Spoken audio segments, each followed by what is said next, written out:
اور پھر صحابہ کی بات حدیث مبارکہ میں اور فقہ میں جن کا سب سے اونچا اور بلند مقام ہے، ان کے بارے میں حضرت داتا صاحب گنج بخش رحمت اللہ علیہ آپ لکھتے ہیں، آپ فرماتے ہیں کہ لوگوں سنو، امام اماماں و مقتدائے سنیاں و شرف فقہاء و عز علماء ابو حنیفہ بن نعمان بن ثابت رضی اللہ تعالیٰ عنہ۔ فرمایا کہ امام اعظم ابو حنیفہ وہ ہیں، فرمایا جو حدیثوں پڑھنے والے ہیں، حدیث سننے والے ہیں، فرمایا ان کے بھی امام ہیں، اور ان کا مقام اور مرتبہ کیا ہے؟ فرمایا جتنے بھی محدثین ہیں،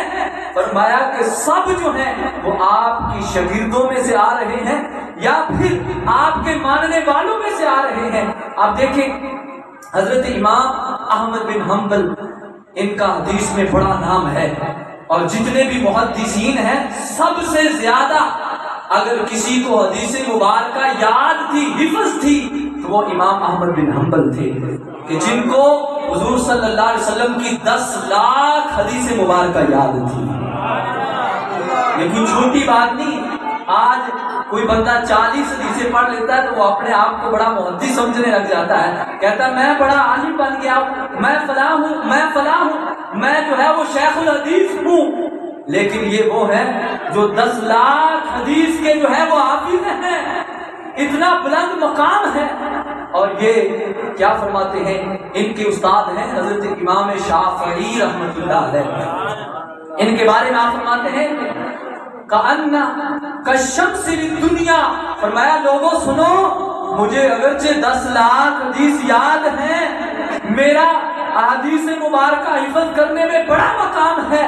لیکن فرمایا کہ جو علم حدیث کے سورج ہیں، فرمایا وہ امام شافعی رحمت اللہ علیہ ہیں۔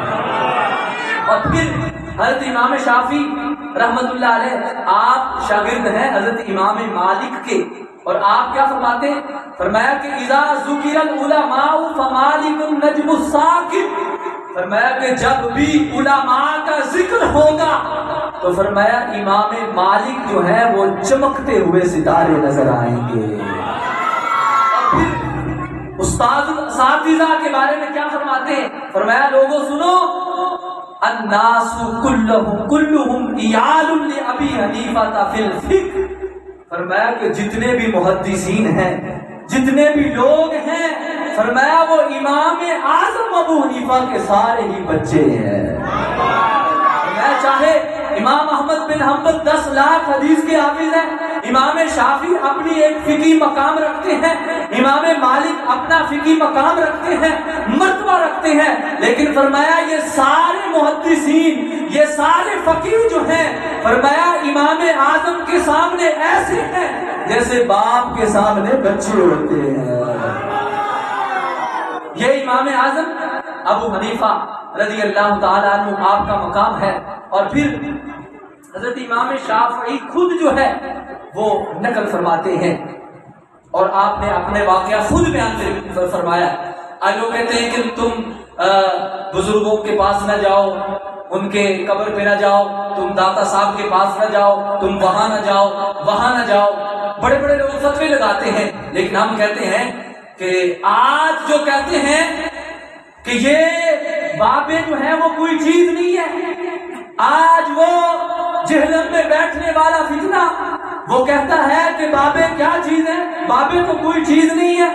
میں نے کہا بابے سب کچھ ہیں، بابوں کو اللہ نے بڑا مقام عطا فرمایا ہے۔ فرمایا میں نے کہا بابا اس وجہ سے تو کہتا ہے بابے کوئی چیز نہیں، میں نے کہا بابوں نے تجھے ضرب ایسی لگائی ہے کہ تیری 7 نسلیں بھی نہیں بول سکتی۔ پتہ نہیں بابوں کا کیا مقام ہے۔ امام شافعی خود فرماتے ہیں، فرمایا لوگوں سنو، یہ تمہیں ایک میں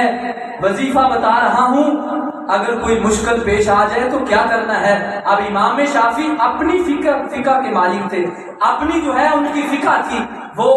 اپنی فقہ کی ترویج کرنے والے تھے، لیکن اس کے باوجود جو ہے آپ فرماتے ہیں لوگوں سنو، انی لا تبرکن بی ابی حنیفہ واجیء الی قبرہ فَإِذَا عَرَضَتْ لِي حَاجَةٌ، فرمایا کہ جب بھی مجھے کوئی مشکل پیش آتی، مجھے کوئی مسئلہ جو ہے وہ مشکل لگتا، تو فرماتے میں کیا کرتا؟ کہتے ہیں کہ میں کہیں نہیں جاتا تھا، میں حضرت امام اعظم ابو حنیفہ کے روضہ مبارک پہ چلا جاتا تھا۔ میں قبلہ شاہ صاحب کی موجودگی میں یہ بات کرتا ہوں کہ بتائیں امام شافعی سے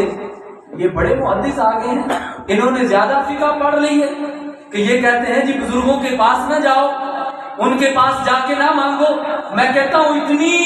جن کے شاگرد کا یہ مقام ہے کہ 10 لاکھ حدیث مبارکہ کو محفوظ کیے ہوئے ہیں، ان کے استاد امام شافعی ہیں، وہ کہتے ہیں کہ جب بھی مجھے کوئی مشکل آتی تو میں کیا کرتا؟ میں امام اعظم ابو حنیفہ کی قبر مبارک پہ چلا جاتا، وہاں پہ جا کر فرماتے ہیں کہ کیا کرتا؟ اب چاہتے تو محدث تھے، حدیث کو جاننے والے تھے، قرآن کو جاننے والے تھے، تفسیر کو جاننے والے تھے، مسجد میں بیٹھ کر اللہ کی بارگاہ میں دعا کر لیتے، یا اللہ مشکل کو حل کر دے، مشکل آسان فرما دے، مسئلہ حل کر دے۔ لیکن امام شافعی مسجد میں نہیں بیٹھے، مسجد میں یہ جملے نہیں بولے، بلکہ امام اعظم ابو حنیفہ کی قبر پہ گئے، فرمایا لوگوں یہ عقیدہ ہے کہ جو اللہ کے نیک ولیوں کی بارگاہ میں جا کے ملتا ہے وہ تنہا مسجد میں بیٹھ کر بھی نہیں ملتا۔ کیوں؟ ان رحمت اللہ قریب من المحسنین، فرمایا رب کا کلام گواہ ہے کہ جہاں اللہ کے نیک ولی ہوتے ہیں وہاں ہی اللہ کی رحمت برسا کرتی ہے۔ تو کہتے ہیں کہ میں صلیتو رکعتین، 2 رکعتیں یعنی نفل پڑھتا، اور وسألت اللہ تعالی عند قبرہ، تو پھر میں وہاں پہ آپ کی قبر مبارک کے پاس بیٹھ کر، آپ سے نہیں، ہمارا بھی یہی عقیدہ ہے، ہم اللہ کے ولیوں کی بارگاہ میں جاتے ہیں لیکن وہاں پہ جا کے ان سے نہیں بلکہ ان کے وسیلے سے مانگتے ہیں، میرے باری تعالیٰ یہ تیرے برگزیدہ بندے ہیں، یہ تیرے جو ہے وہ نیک ہستیاں ہیں، ہم ان کی بدولت تیری بارگاہ میں سوال کرتے ہیں تو ہمیں عطا فرما دے۔ میں وسالت اللہ سے سوال کرتا عند قبرہ، آپ کی قبر کے پاس، فتقضی سریعا، کہتے ہیں کہ میں جو بھی حاجت میرے دل میں ہوتی تھی جب وہاں پہ بیٹھ کے دعا کرتا وہ جلدی ہی پوری ہو جایا کرتی۔